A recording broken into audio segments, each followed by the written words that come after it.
Hello, my name is Nikki, and I know you guys have a ton of questions about my rhinoplasty.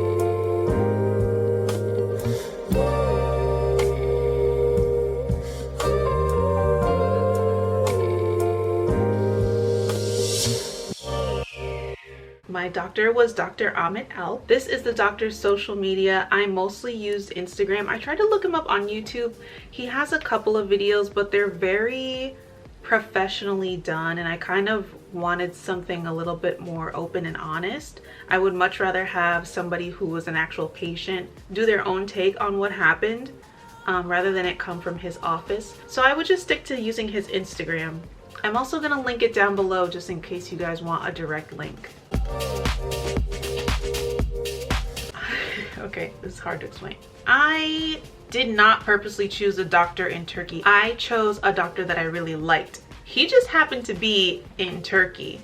Believe it or not, there's not a lot of doctors who show their work on ethnic rhinoplasty. I looked at hundreds of websites for rhinoplasty doctors in America, and almost none of them have worked on an ethnic rhinoplasty. And then you can go and look at ones in like Hollywood, the more expensive ones, and while they have a few ethnic rhinoplasties on their website, I wasn't really in love with them. I would say, oh, that's nice, but I never really saw something that was like, oh my god, I love that, until I saw my doctor, and he just happened to be in Turkey. What really influenced my decision was how much work I saw. My doctor is not specifically an ethnic rhinoplasty doctor, but I will say that about half of his clients are black. So I had more than enough evidence to prove to me that what I wanted would be exactly what I got. I really value experience, and if you can't show me that you know what you're doing,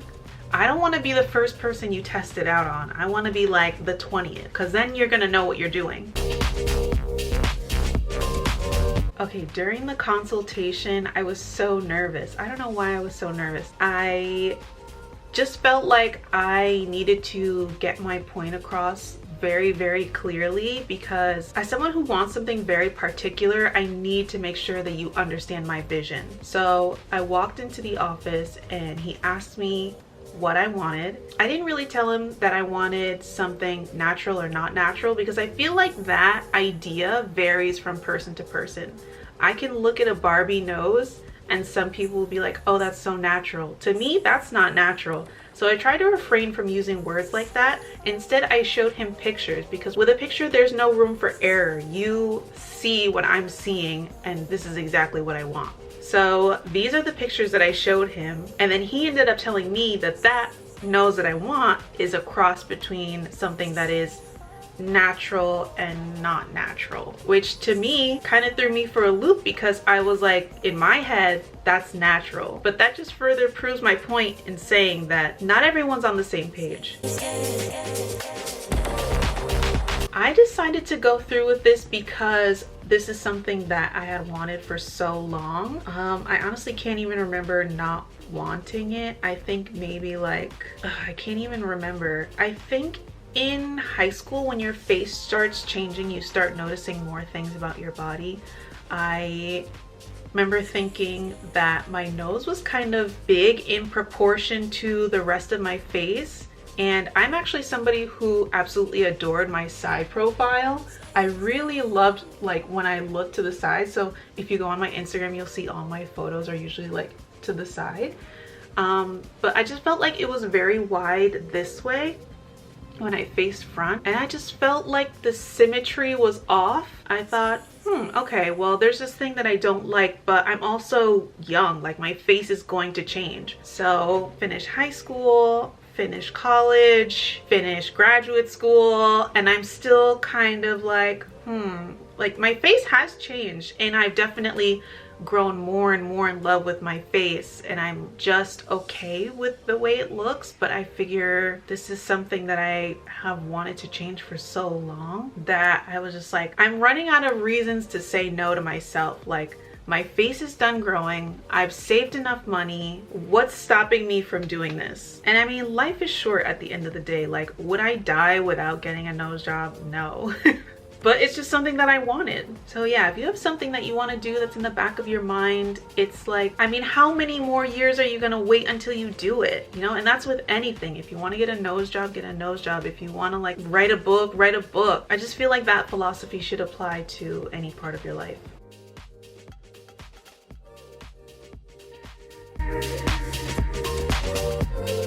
It is more than okay to sneeze after you've had a nose job. It usually just comes out of your mouth, but with the amount of time that you're gonna spend cleaning your nose, because right after you're done with your surgery, you need to clean your nose every 3 hours. I'm telling you right now, you're not even gonna get the opportunity to sneeze. Your nose is gonna be so clean you can eat off it.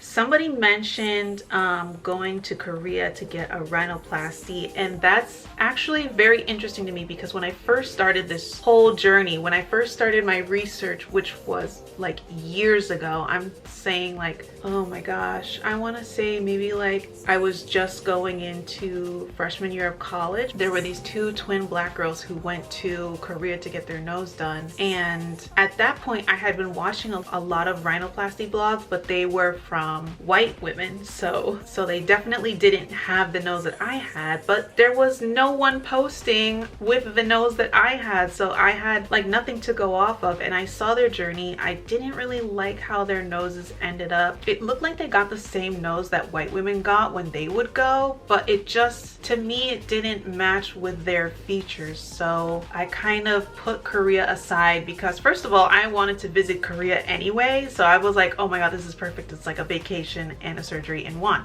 And yeah, I just never saw enough good examples of black girls getting their rhinoplasty done in Korea in order to sway me to actually go there to get it done.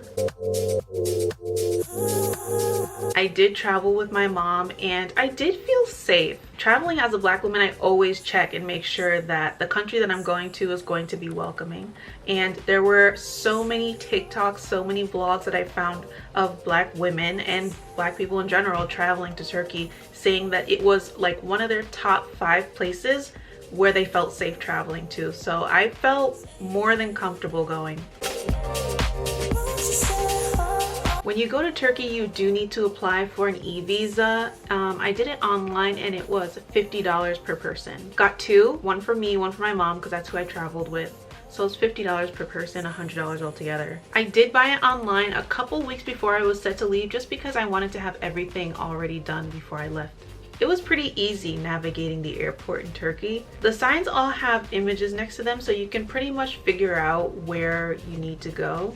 Also, a lot of things are in English. I won't say that everything is, but the more important things have been translated into multiple languages on bigger signs that are above your head. How much did I pay? Ticket prices do vary. So when me and my mom flew, we tried to look at the prices of first class because it's a long flight. It's 12 hours. You don't want to be uncomfortable, especially on the way back when you've had surgery on your face. So we looked into trying to get into first class, but it was ridiculously expensive. It was like $15,000 a seat. It was something so crazy that I was like, that's more than triple of what we're paying. So we decided to pay for a whole row of seating. So it was me and my mom, and then we paid for the seat in the middle. Now, if you're gonna do this, be careful, because we actually got told at the airport that they don't really honor that. If the flight is booked, they're gonna seat someone in that seat. Luckily, going and coming back, the flight wasn't overbooked, so we had the whole row to ourselves. But for all 3 seats, going from Miami to Istanbul, round trip was $4,429.71. It sounds like a lot, but split between 2 people, it's not that bad, especially considering the extra legroom we got. We also made sure that we chose seats that were at the beginning of the economy class, so right after business class. And that row of seating has extra legroom because it offers a bassinet, so people can like put their babies in it, but we never saw anybody use those. My surgeon offers a package that you can, adjust to your liking. It comes with the surgery, the medicines, the hotel, the transportation, an ozone treatment, and the rib cartilage. Now I opted for a package deal. I adjusted my package because there were some things that I didn't need. My package just included the surgery, the nose cartilage, the medicines, and the hotel. The ozone treatment I didn't need because that's only for revision rhinoplasties, and I also didn't use the transportation service. We just used Uber, and that ended up being a lot cheaper, so make sure you do your homework on that. So with everything that my package included, this is how much I spent in total, which is not bad. If you have anything else that you want to ask me, feel free to leave it in a comment below. Maybe I can do a part 2. Hopefully I answered your questions, and thank you so much for hanging out.